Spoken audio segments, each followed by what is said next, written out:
ગાજવીજ સાથે કાલથી વરસશે વરસાદ. પ્રી મોન્સૂન એક્ટિવિટીનો વરસશે જોરદાર વરસાદ. પંજાબથી પશ્ચિમ પાકિસ્તાન અને ઉત્તર પૂર્વ અરબી સમુદ્ર સુધી સર્જાયેલા ટ્રફ અને વેસ્ટર્ન ડિસ્ટર્બન્સની અસરને લીધે રાજ્યમાં કાલથી પ્રી મોન્સૂન એક્ટિવિટીનો વરસાદ વરસશે. હવામાન વિભાગ મુજબ આજનો એક દિવસ રાજ્યનું વાતાવરણ સૂકું રહેશે. કાલથી 4 જૂન સુધી રાજ્યના અલગ અલગ જિલ્લામાં વરસાદ વરસવાની આગાહી કરવામાં આવી છે.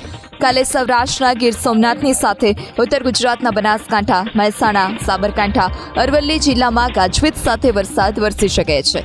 જ્યારે મધ્ય ગુજરાતના મહીસાગર, પંચમહાલ, દાહોદ અને છોટાઉદેપુર જિલ્લા અને સંઘ પ્રદેશ દીવ, દમણ, દાદરાનગર હવેલીના છૂટાછવાયા સ્થળોએ હળવાથી મધ્યમ વરસાદની આગાહી કરવામાં આવી છે. 31 મેના રોજ ગીરના કેટલાક ભાગોમાં પ્રી મોન્સૂનનો વરસાદ વરસી શકે છે. તો મધ્ય ગુજરાતના મહીસાગર, ખેડા, પંચમહાલ, દાહોદ, આણંદ, વડોદરા અને છોટાઉદેપુરમાં વરસાદની આગાહી કરાઈ.